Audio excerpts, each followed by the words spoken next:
My name is Cassandra Meredith. I am currently going to school for advanced medical imaging, specifically the diagnostic medical sonography portion. One of the first questions that we're asked is,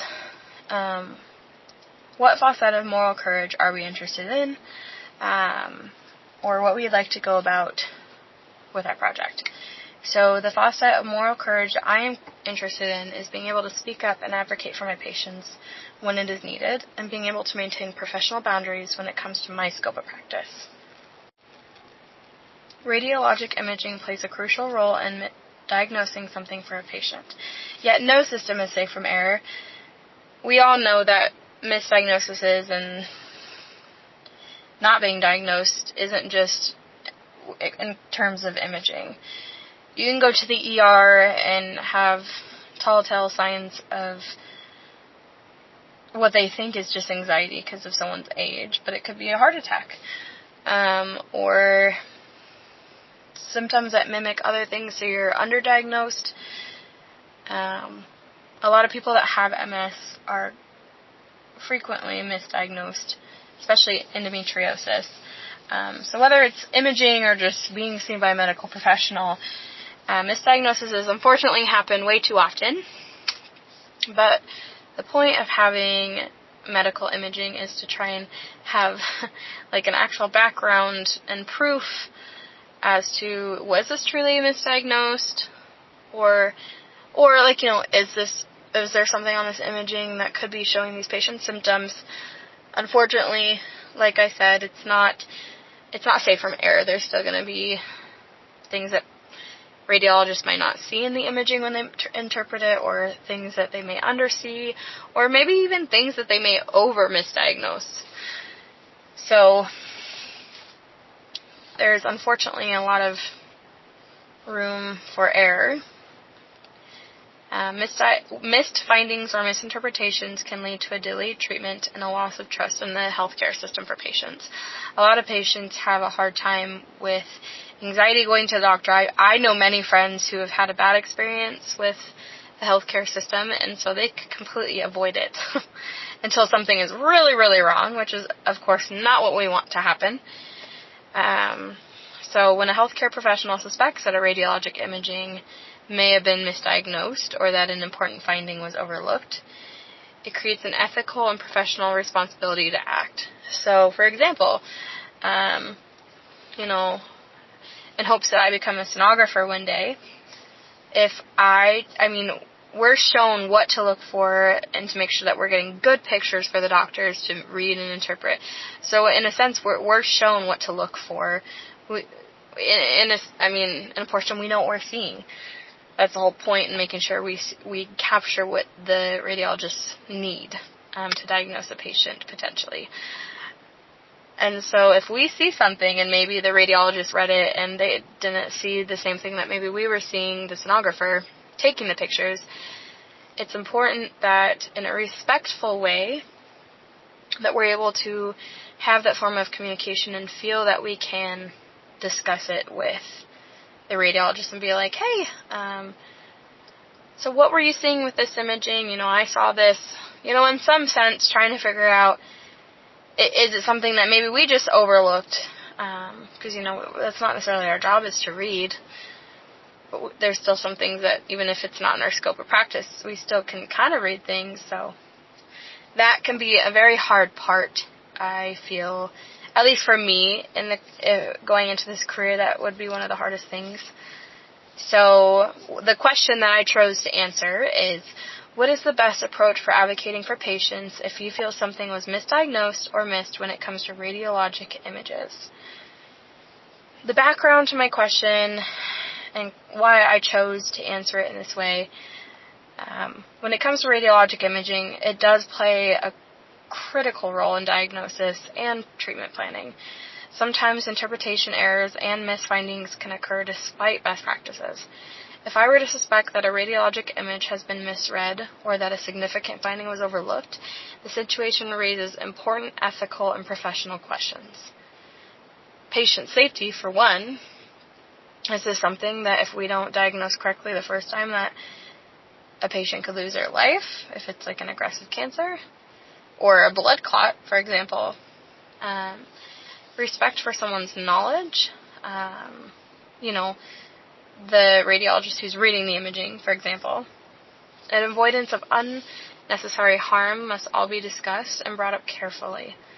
In this context, understanding how to appropriately raise concerns and advocate for the patient becomes very essential in helping make sure that patients can learn to trust the healthcare system again, that we're doing our job as a sonographer and as any healthcare professional, and making sure that we're looking out for our coworkers. I mean, it's not just about who's right and who's wrong, but essentially, a lot of times everyone's human. They may have just totally missed it. And so being there for our coworkers and doing that, I feel like is pretty important. One of the things I guess let's start here. We're going to start with my interview. I interviewed a local gal who just moved to the Valley from Arkansas. Her name is Addison Guns. She has worked 7 years as a cardiac sonographer, and she just moved here to Montana. She's currently working for a company called Flexible Mobile Imaging as a traveling adult echo sonographer.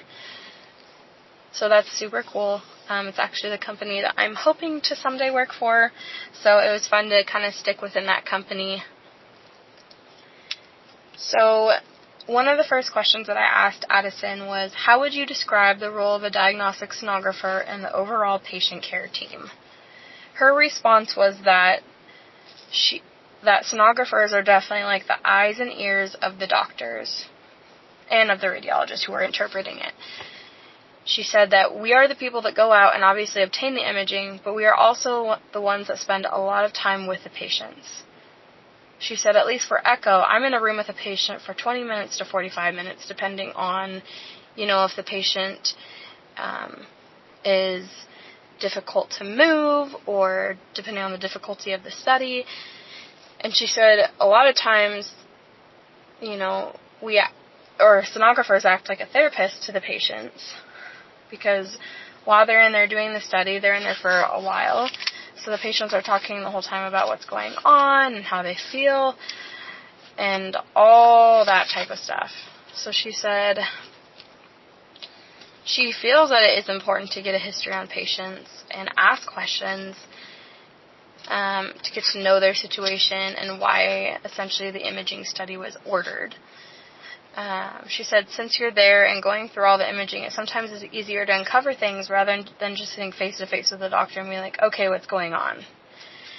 So it's easier to discuss it with the patient to know exactly like, okay, what are we looking for in this imaging? And essentially, if we have the patient's symptoms and history, it can be easier to kind of know, okay, this is why we're doing this imaging study. This is what we're looking for, etc. I asked her, in her experience, how does a sonographer contribute to an accurate diagnosis without stepping outside of their scope of practice? She had mentioned that she feels it is important that we respect the physicians. They are the ultimate say in the end of things and what the diagnosis would be.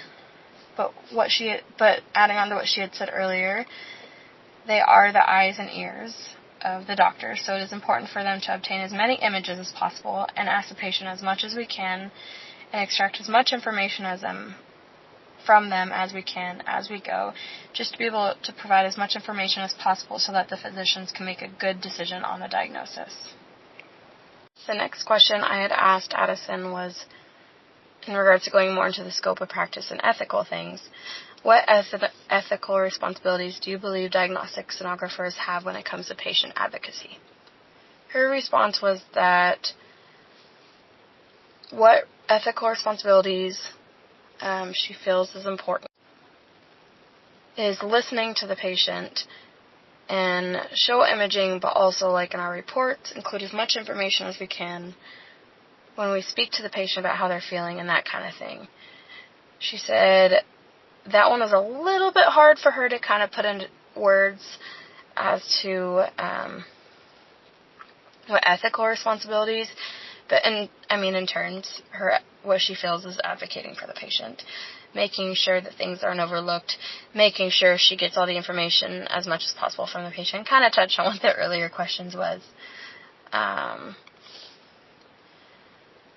then I had asked her, how do you balance respecting a radiologist's expertise while still advocating for a patient if something appears,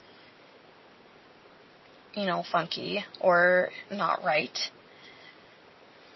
Her response was, in the cardiac world, we deal with just strictly our cardiologists. She said they're the ones that can read cardiac sonography. So in a sense, it's not necessarily a radiologist in her world, it's more cardiologist, but still it can essentially be the same thing. She said she has worked in mostly clinic settings, and so she's had a pretty good relationship with all of her cardiologists she's worked for in the past. So she thinks the best thing that can be done is to just have good communication with your providers, and also in your reports, just include as much information as possible and get as much information as possible from the patient, and bring things to the doctor's attention and ask questions and be open to learning. So she said that was the biggest thing, was just communication is the best way to go.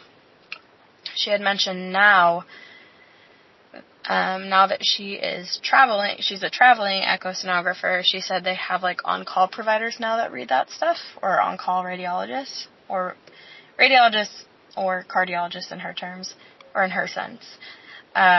So that's kind of cool, but she said she doesn't really get to know them in that sense, but she said they were very all open, and so far has not had any issues with having concerns of any misreadings, anything like that.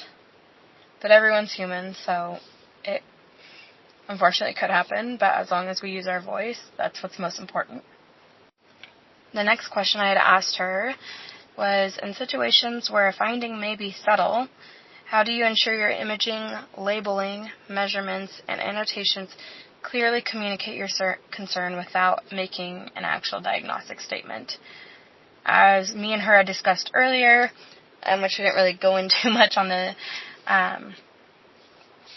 these questions, but part of the scope of practice of sonographers, a really big no-no is diagnosing a patient, and, we're kind of there to sit quietly and just be there for the patients while we're doing the imaging study, not so much tell them what we're seeing, and just big, super important job is to keep them calm, make them feel seen, keep them calm, make them feel safe without giving them any ideas of what could be on their imaging.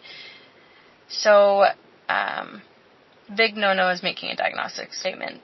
But I hope that there was ways around it to really do some maybe extra labeling to see if that could maybe make sure that things weren't missed, if it was felt that it maybe potentially missed with how small it was.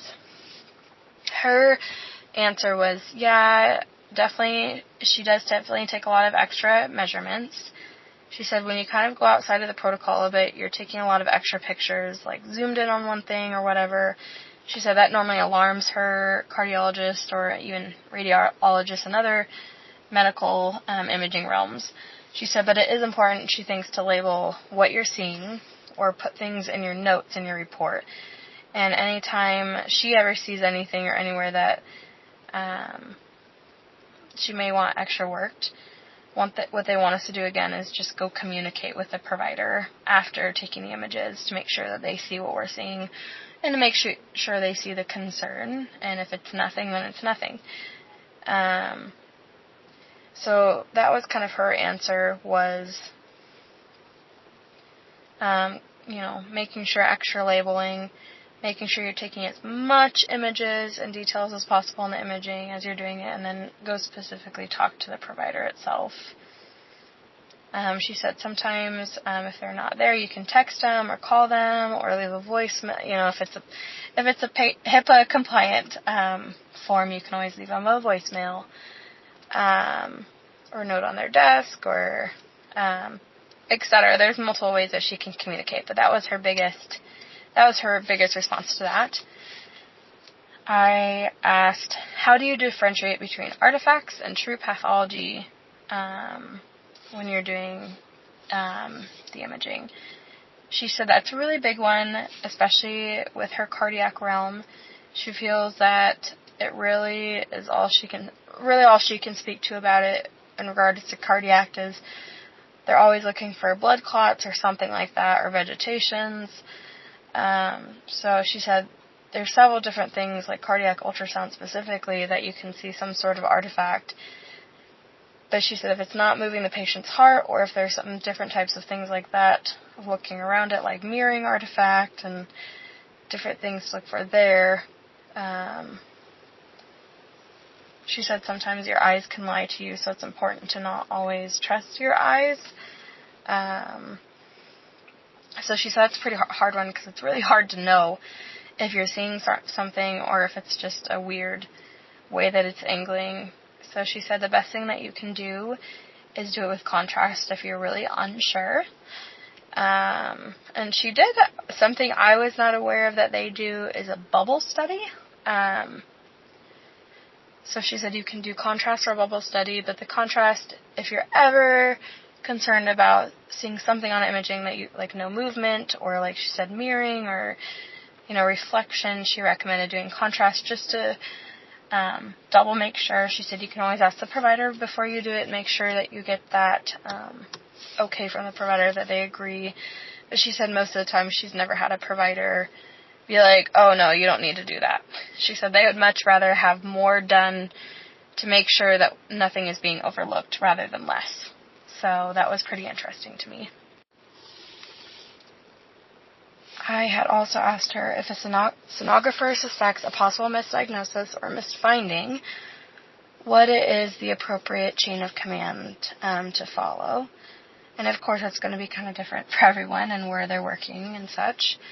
But in regards to her, she had said that she is very lucky to work with a really good group of sonographers in her career. So normally the first thing she would do is do a peer review with them and make sure that they also agree with what she's seeing, and make sure that, it's not just something that she may be overlooking. And she'll normally have another sonographer review it, or a lead tech. If they also feel like they see something, then that kind of validates what she's thinking, and she normally goes ahead and goes straight to the doctor. Because she, definitely brings it up again. That's the best way to do it, is go to the source. And have that open communication, chat with them about it, and see what they think. She said in her experience, a lot of times they're very open and that they want the best for their patients. The last thing they want is to miss something or misinterpret something.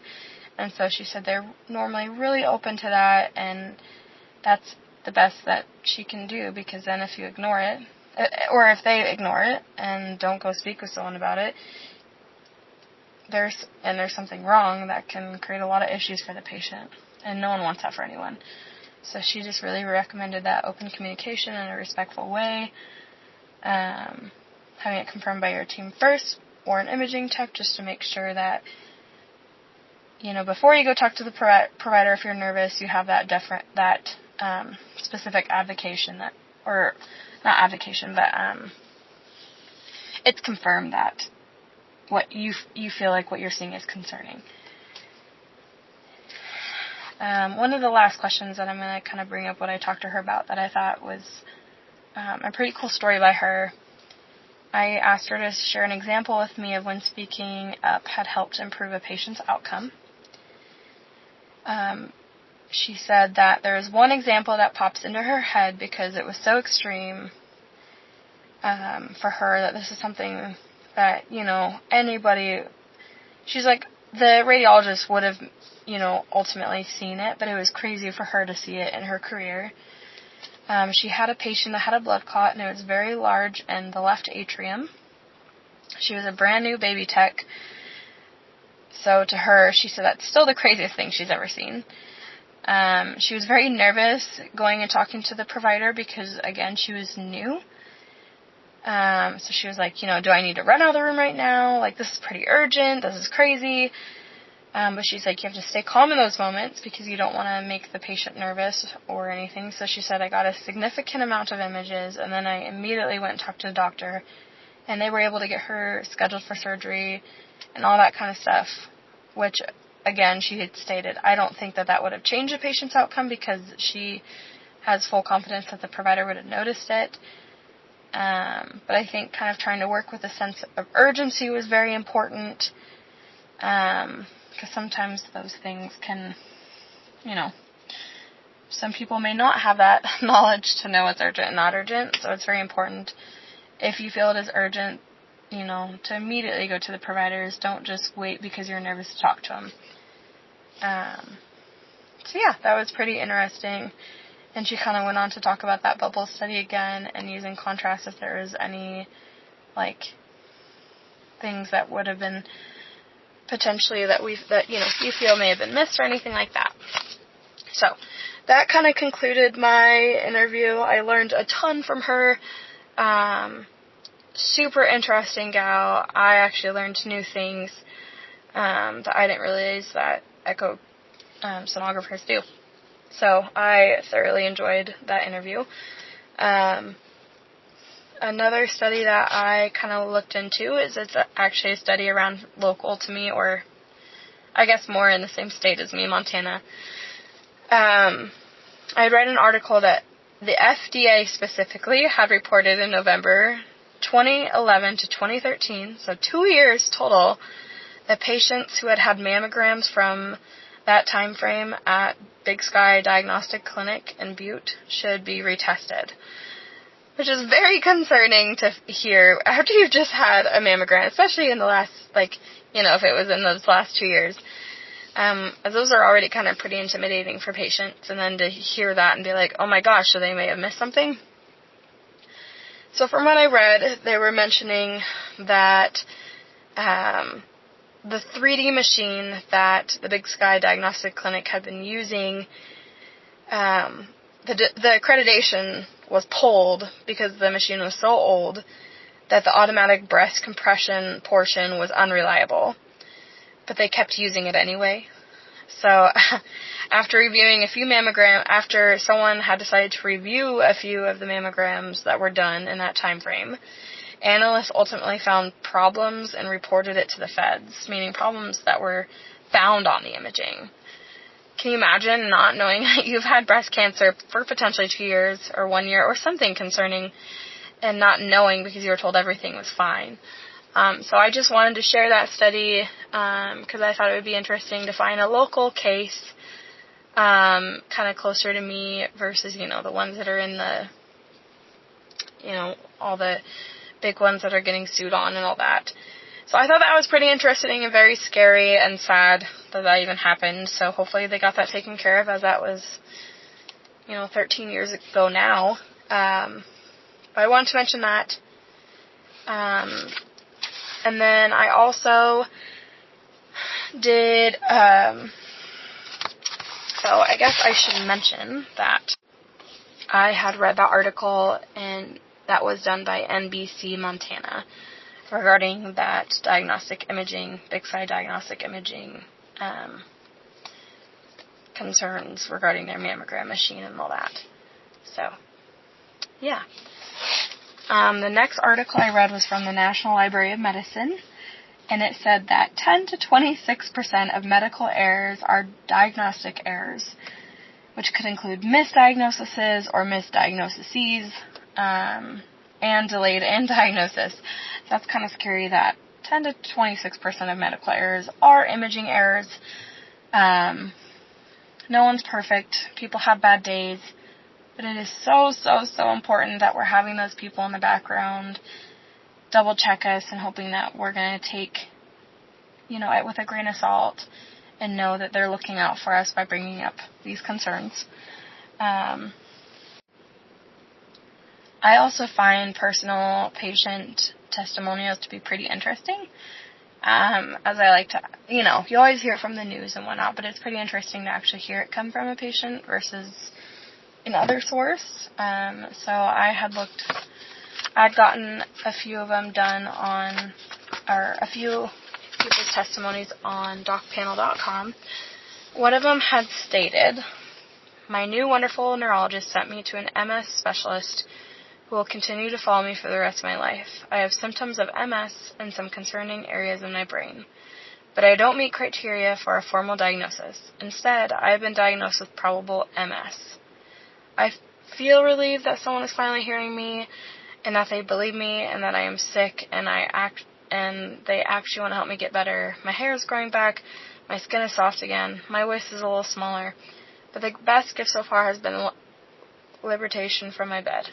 I'm enjoying my children again and taking walks with my husband.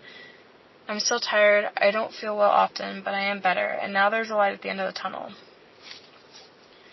To anyone who feels that something is not right with your body, continue seeking answers and never give up. The first MS doctor that I saw and trusted random radiology reports instead of actually looking at my MRIs. I learned to trust myself. I knew that I was sick. This website, Doc Panel, gave me a peace of mind with better interpretation of my MRIs. I almost gave up, and they gave me a glimmer of hope.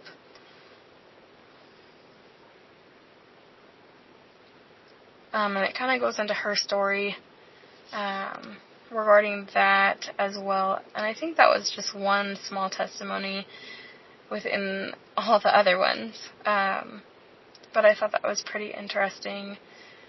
Let's see here.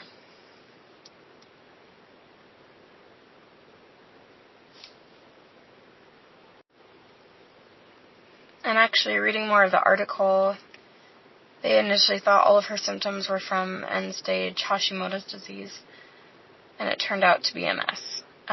So that is just like a small glimpse of with the initial MRI she gotten. They said it came back normal because the provider who was reading it was just reading the report versus actually looking at the MRI images. Told her thyroid is fine. It was an MRI of her head and neck. She couldn't accept that. She said, I can feel my thyroid. I have a goiter. Went to primary doctor and screened her again and sent her to an MS specialist. The MS specialist had repeated her MRIs and said they were normal and told me to see a mental health professional for possible functional neurological disorder. I mean, how absolutely saddening that it's just making you feel crazy.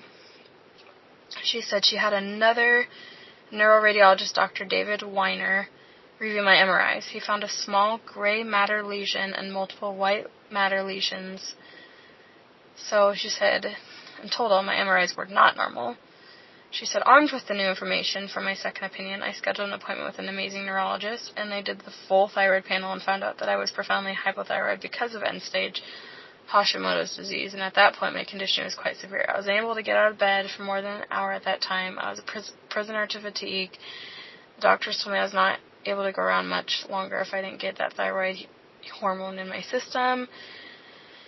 And then that neurologist sent her to an MS specialist, which kind of led to also the MS diagnosis. So that is pretty interesting.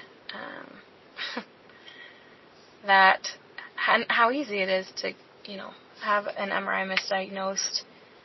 I feel like a lot of providers may not always know what they're looking at when they're looking at any imaging for that matter, and so they just trust the MRI or the imaging report. And so that's a good example why it's important not just to read the imaging report, but to also look at the images, to confirm that that's truly what's going on with the patient and that you truly agree with the findings. And, we're here to advocate for our patients.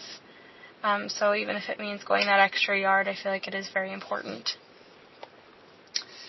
And then the last information that I'm going to attach to this, I'm not going to really kind of go over it because there's a lot of information, but I felt like it was pretty important to include, is the scope of practice and clinical standards for a diagnostic medical sonographer. There's a lot of information there, and I feel like anyone who's thinking of going in it should know about it. So, yeah. All in total, this was a very fun experience for me, specifically the interview. I feel like, again, I would have done this interview no matter what, because it is something that I've always wanted to do, and that's the Flexible Mobile Imaging as a company in Kalispell, Montana that I want to work for once I hopefully get my degree and certificate for fetal ultrasound. So I was very comfortable engaging with Addison, the gal I interviewed, and she made it very easy. It was very open and conversational with us. We kind of went outside of just like the regular question and answers. We kind of went off of more questions based off of what she answered, vice versa. So yeah, I had a good time recording this, learned a ton of information. This was definitely a very helpful project, and I am very appreciative for the opportunity to get to do this. So again, my name is Cassandra Meredith, and thank you for listening to me talk about why it's important to advocate for our patients, especially when it comes to the images that we are capturing. Thank you.